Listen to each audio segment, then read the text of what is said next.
प्राचीन काल की बात है, जब दक्षिण भारत के वनांचलों में एक आध्यात्मिक तेज का जन्म हुआ था। यह तेज कोई और नहीं बल्कि स्वयं देवी राजराजेश्वरी का था। काली युग के प्रारंभ से बहुत पहले, जब पृथ्वी पर अधर्म बढ़ रहा था, तब त्रिदेवों ने मिलकर एक ऐसी शक्ति का आवाहन किया जो केवल धर्म की रक्षा के लिए अवतरित हो।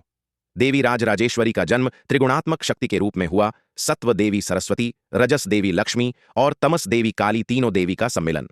देवी की उत्पत्ति समुद्र मंथन के बाद हुई।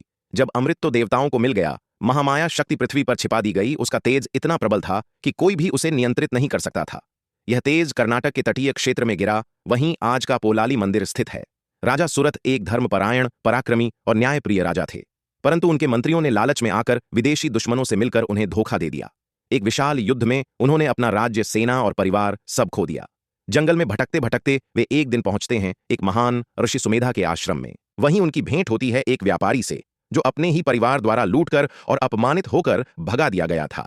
दोनों की आंखों में पीड़ा थी, परंतु आत्मा में अब भी आस्था की ज्वाला जल रही थी। ऋषि सुमेधा ने उन्हें बताया कि यदि वे देवी राजराजेश्वरी की सच्चे मन से तपस्या करें तो देवी उन्हें मार्ग दिखाएंगी। राजा सुरथ और वह व्यापारी नदी किनारे मिट्टी से देवी राजराजेश्वरी मूर्ति बनाते हैं। राजा सुरथ और उस व्यापारी ने जब देवी की आराधना की तो केवल पूजा नहीं की, उन्होंने 1000 बार देवी सूक्त और त्रिपुरा रहस्य का जाप किया। जब मंत्र, साधना और भावना एकत्र होते हैं तो प्रतिष्ठित मूर्ति में प्राण प्रतिष्ठा हो जाती है। पोलाली मंदिर की राजराजेश्वरी देवी की मूर्ति मिट्टी से बनी है, पर वह किसी साधारण नदी की मिट्टी नहीं थी। वह मिट्टी ली गई थी एक ऐसे स्थान से जहां त्रिकाल शक्ति का मिलन हुआ था। वहां पर एक राक्षसी का रक्त, एक संत की भस्म और एक दिव्य कमल की पंखुड़ी एक साथ गिरी थीं। इस मिट्टी में जीवनी शक्ति पहले से ही संचित थी। देवी स्वयं उस मूर्ति में अंश रूप से विराजमान हो गईं। यह कोई साधारण देवी मूर्ति नहीं थी।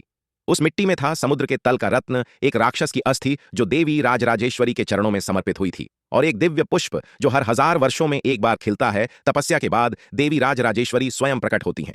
राजा को न केवल उनका राज्य वापस मिला, बल्कि देवी राजराजेश्वरी ने उन्हें एक ऐसा राज्य दिया जो आने वाले 1 लाख वर्षों तक अजेय रहेगा। व्यापारी को मोक्ष मिला, वह वही था जिसका नाम आगे जाकर समाधि नगर में एक पवित्र स्थल पर लिया गया। देवी राजराजेश्वरी ने वरदान देते हुए कहा, जहां मेरी यह मिट्टी की मूर्ति स्थापित होगी वहां चमत्कार होंगे, पर केवल वही देख पाएगा जिसकी दृष्टि शुद्ध होगी। राजा सुरथ ने देवी राजराजेश्वरी मूर्ति को लेकर एक मंदिर बनवाया, पर यह कोई सामान्य मंदिर नहीं था। इसका गर्भगृह समुद्र के एक प्राचीन द्वार से जुड़ा था, जो आज भी मंदिर के नीचे कहीं गुप्त है। मंदिर की दीवारें एक विशेष जीवित पत्थर से बनी हैं, जिन पर हर पूर्णिमा को हल्की कंपन होती है। देवी राजराजेश्वरी की मूर्ति साल में एक बार स्वयं स्नान करती है। वह जल कहीं से आता नहीं, बल्कि देवी राजराजेश्वरी मूर्ति के नीचे से फूटता है। अंग्रेजों के काल में कई बार मंदिर के नीचे खुदाई का प्रयास हुआ।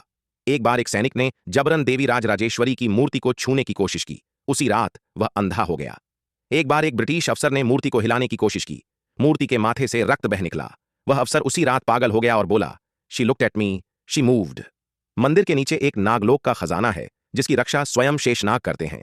जो भी लालच से उस खजाने को पाने जाता है, वह या तो लौट कर नहीं आता या पागल हो जाता है। मंदिर और अरब सागर के बीच एक अदृश्य सुरंग है, जिससे देवी की शक्ति समुद्र के भीतर तक फैली हुई है। जब भी कोई बड़ा संकट आता है, समुद्र की लहरें मंदिर की ओर झुक जाती हैं, जैसे देवी राजराजेश्वरी से रक्षा की प्रार्थना कर रही हों। नवरात्रि में देवी राजराजेश्वरी मूर्ति अपने आप हल्की हो जाती है। दुर्गाष्टमी की रात पुनः भारी। यह कोई साधारण मंदिर नहीं है, यह है भारत की अदृश्य शक्ति का साक्षात स्वरूप। हर शुक्रवार को मूर्ति से सुगंध आती है, कभी गुलाब, कभी केवड़ा, कभी चंदन। लेकिन मंदिर में उस दिन कोई फूल नहीं चढ़ाए जाते। नवरात्रि के पहले दिन मूर्ति बहुत हल्की हो जाती है। अष्टमी को इतनी भारी हो जाती है कि पंडितों को उसे हिलाने में भी कठिनाई होती है। गर्मियों में कभी कभी मूर्ति के शरीर पर पसीने की बूंदें देखी गई हैं, जबकि गर्भगृह में कोई गर्मी का स्रोत नहीं होता। मंदिर का निर्माण वास्तुशास्त्र और शक्ति यंत्र के एक दुर्लभ संयोग से हुआ है। गर्भगृह के नीचे एक नवचक्र यंत्र है, जो देवी की ऊर्जा को खींचकर मूर्ति में संचारित करता है। यही कारण है कि मूर्ति आंखें खोलती है, भक्तों को दर्शन होता है, मुस्कुराती है, कई चित्रों में चेहरा बदलता है और रोती भी है। एक बार अष्टमी को मूर्ति से जल गिरा था। माना गया कि वह देवी के आंसू थे। अगर आपने आज तक पोलाली मंदिर नहीं देखा तो आप देवी के एक अद्भुत रूप से वंचित हैं। अगर आपको देवी मां की यह रहस्यमयी कथा पसंद आई हो तो सब्सक्राइब करें, वीडियो को लाइक करें और कमेंट में लिखें, जय मां राजराजेश्वरी।